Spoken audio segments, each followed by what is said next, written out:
இன்றைய பதிவில் நாம் காண இருப்பது கன்னியாகுமரி. சக்தி தல பீடங்களில் குமரி பீடம் என்று அழைக்கப்படுகிறது. இங்கு தேவியின் உடலின் பின்பாகம் விழுந்ததாக கூறப்படுகிறது. இங்குள்ள அம்பிகை எந்நாளும் கன்னியாகவே குமரியாகவே இருந்து தவம் செய்கின்றாள். இவ்விடம் தவம் செய்வதற்கு ஏற்ற இடம். கன்னியாகுமரி இந்தியாவில் உள்ள புண்ணிய தலங்களில் முக்கியமான ஒன்று. இங்கு வங்காள விரிகுடா கடல் கிழக்கும், இந்து மகா சமுத்திரம் தெற்கும், அரபிக்கடல் மேற்கும் 3 பாகத்தில் சூழப்பட்டு நடுவில் பெரிய மதில்களால் சூழப்பட்டிருக்கின்றது. குமரி அம்மன் கோயிலில் உள்ள கிழக்கு நடை எப்போதுமே மூடப்பட்டிருக்கும். ஒரு ஆண்டில் 5 நாட்கள் மட்டுமே கிழக்கு நடையை திறப்பார்கள். அதாவது அம்மன் உற்சவர் வாகனத்தில் எழுந்தருளி தெரு வீதிகளில் உலா வருவாள்.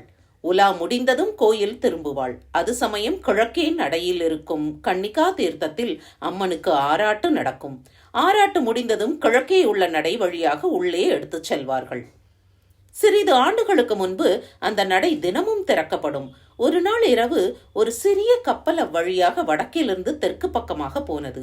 அப்போது அம்மனுக்கு அணிவித்திருந்த மூக்குத்தியில் பதிக்கப்பட்டிருந்த நாகரத்தினத்தின் ஒளியை கலங்கரை விளக்கமாக நினைத்து மேற்கு பக்கத்தின் வழி வந்தார்கள்.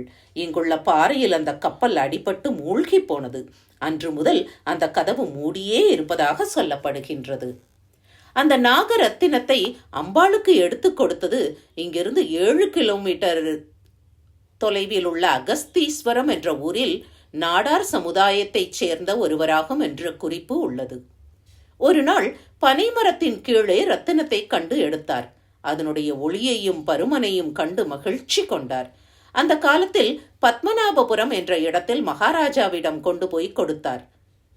கன்னியாகுமரி பகுதியிலிருந்து அந்த வைரம் கிடைத்ததால் அதை கன்னியாகுமரி அம்மனுக்கே காணிக்கையாக மகாராஜா அனுப்பிவிட்டார்.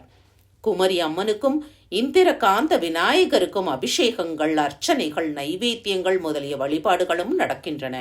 காலை 6:30 மணிக்கும், உச்சிகாலம் 11:30 மணிக்கும், மாலை 6:30, 8:30, 8:45க்குமாக 5 காலம் தீபாராதனைகள் உண்டு. முன்னொரு காலத்தில் அரக்கர்களின் அரசனாக பானாசுரன் என்பவன் விளங்கினான். அவன் 3 உலகங்களையும் வென்று ஆண்டு வந்தான். மேலும் தேவர்களை துன்புறுத்தி வந்தான். பானாசுரன் அழகின் உருவமான தேவியை கண்ணுற்றான். தேவியின் மேல் மையல் கொண்டான். தனது வலிமையால் தேவியை கவர்ந்து செல்ல முடிவு செய்தான். பராசக்தியான தேவி தன் வாளுடன் அரக்கனை எதிர்த்தாள். கடும் போர் மூண்டது. முடிவில் பானாசுரன் தலை துண்டிக்கப்பட்டது. தன் குறிக்கோள் நிறைவேறியதும் கன்னி பகவதியார் சுசீந்தரம் என்ற திருவூரில் எழுந்தருளி இருக்கும் இறைவனை கணவனாக அடைய தவம் இருந்தாள். இறைவனும் அவள் வேண்டுகோளை ஏற்று மனம் புரிய தீர்மானித்தார். மணமகன் குறிப்பிட்ட காலத்தில் வந்து சேரவில்லை. தேவியார் தனது ஏமாற்றத்தின் வேகத்தால் கற்சிலையாகி நின்றுவிட்டாள்.